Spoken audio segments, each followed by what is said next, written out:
गई है।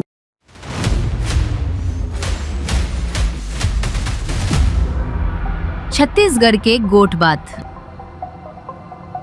अब बढ़ते हैं अगली खबर की ओर, जहां दुर्ग में एनएचएम कर्मचारियों का धरना प्रदर्शन निरंतर जारी रहा एवं साथ ही प्रतियां जलाई गई। देखना होगा कि क्या कुछ है मामला। दुर्ग से आपको खबर बताई जा रही है कि जहां राष्ट्रीय स्वास्थ्य मिशन के 16,000 से अधिक कर्मचारी अपनी 10 सूत्री मांगों को लेकर अनिश्चितकालीन हड़ताल एवं निरंतर बैठे हुए हैं, उस पर 18 अगस्त से बैठे हुए हैं। वहीं अगर हम दुर्ग जिले की बात करें तो जिला अस्पताल के सामने बैठे कर्मचारियों ने नारेबाजी करते हुए सीएमएचओ कार्यालय पहुंचे और स्वास्थ्य मंत्रालय द्वारा जारी उस आदेश की प्रतियां जलाई जिसमें उन्हें वापस काम में आने के लिए निर्देशित किया गया था। आपको बता दें कि हड़ताल के कारण स्वास्थ्य सेवाएं चरमरा गई है।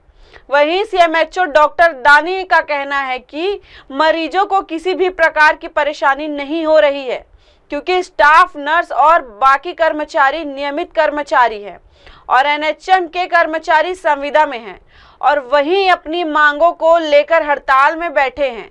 देखना होगा क्या कुछ कहते नजर आए हैं सीएमएचओ डॉक्टर मनोज दानी और एनएचएम कर्मचारी संघ। देखिए 18 अगस्त से लगातार जो अनिश्चितकालीन आंदोलन चल रहा था वो बहुत ही विनम्रता से और शांतिपूर्ण ढंग से पंडाल पर चल रहा था, लेकिन इसी बीच राज्य शासन की ओर से दंडात्मक कार्रवाई करते हुए हमारे जिला अध्यक्ष और प्रदेश अध्यक्ष को एवं अन्य प्रतिनिधियों को सूचना जारी किया गया कि 24 घंटे के अंदर ज्वाइन करें वरना बर्खास्त किया जाएगा। तो ये दमनपूर्व कार्रवाई के विरोध में हमने कल सीएमएचओ ऑफिस का घेराव किया और उसकी प्रतिलिपियां जलाई। नहीं, उनका कहना तो जैसे पहले था वो आज भी है कि मैं दंडात्मक पूर्वक कार्रवाई नहीं करूंगा, केवल नियम पूर्वक कार्रवाई करूंगा। वो नियम पूर्वक क्या है उसके बारे में ये तो वही जानेंगे सर। देखिए वो प्रशासनिक अधिकारी है, ये तो वही जानेंगे कि नियम क्या है और दंडात्मक क्या है। ये दोनों विषय पर तो चर्चा प्रकाश वही डाल सकते हैं। इस बार आप लोग का आंदोलन थोड़ा उग्र भी दिख रहा है कि जब तक हमारी मांगे नहीं मानी जाएगी वो जब तक कब होगा।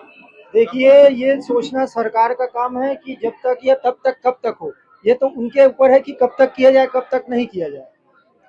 अच्छा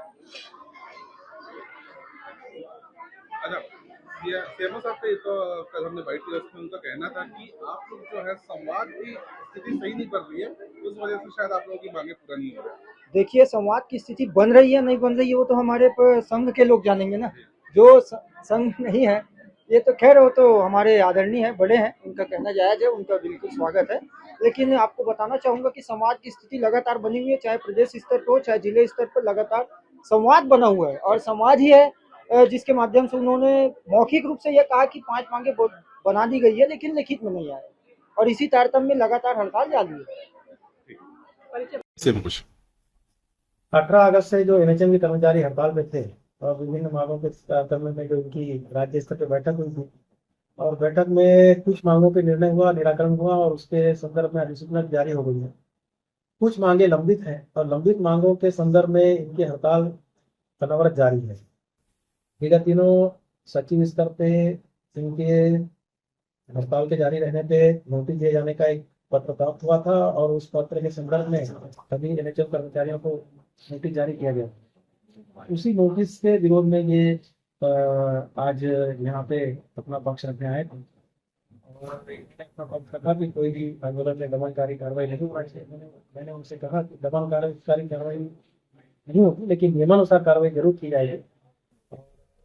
कभी भी कोई आंदोलन के साथ साथ संवाद की स्थिति निरंतर जारी रहना चाहिए और अगर ये आंदोलन लंबा खींच रहा है तो कहीं ना कहीं संवाद की कमी है और संवाद को हमको बढ़ना चाहिए। क्या इस मामले में आप मध्यस्थता करेंगे अपने कर्मचारियों को लेकर शासन के बीच? चूंकि ये मामला राज्य स्तर का है तो जिला स्तर से मध्यस्थता का तो सवाल उठता नहीं है। राज्य स्तर के ही जो इनके पदाधिकारी हैं और राज्य स्तर के भी जो अधिकारी या जो भी इनके निर्णय लेने वाले हैं इनकी भी चर्चा होनी है और वहीं से पूरे राज्य के संदर्भ में या निराकरण होना ठीक। सर वो पोषण सकता है जिले में प्रभावित हो रहे हैं जब हम बैठे हुए धरने में। स्वास्थ्य विभाग में विभिन्न प्रकार के कर्मचारी होते हैं, कुछ रेगुलर होते हैं, ज्यादातर रेगुलर होते हैं उसके अलावा एनएचएम के होते हैं, डीएमएफ से होते हैं, जीवनदीप समिति के कर्मचारी होते हैं। इसमें जो एनएचएम वाला पार्ट है वही हड़ताल पे है और बाकी जो कर्मचारी हैं वो यथावत कार्य कर रहे हैं और जो स्वास्थ्य व्यवस्था है उसको सुचारू रूप से संचालन करने का प्रयास कर रहे हैं। सर, राष्ट्रीय पोषण सप्ताह आज से शुरू हो गया है, उसकी व्यवस्थाएं किस प्रकार बना रहे हैं? राष्ट्रीय पोषण माह जो है हर माह 1 सितंबर से चालू हुआ है और उसके तहत जो आईसी एक्टिविटी होती है वह सभी प्राथमिक स्वास्थ्य केंद्र, कम्युनिटी हेल्थ सेंटर जिला स्तर पे जारी है और इसके संदर्भ में जो विभिन्न और कार्यक्रम दिए जाने हैं वो आगे इस माह में दिए जाएंगे। ठीक है सर, बड़े ठीक, धन्यवाद सर। हाय हेलो नमस्कार, मैं हूं पंकज विष्णु और आप देख रहे हैं MNS न्यूज। देखिए साईं बाबा की आरती लाइव शिरडी से हर रोज सुबह सिर्फ MNS न्यूज पर। आप देख रहे हैं MNS न्यूज, सच जरूर।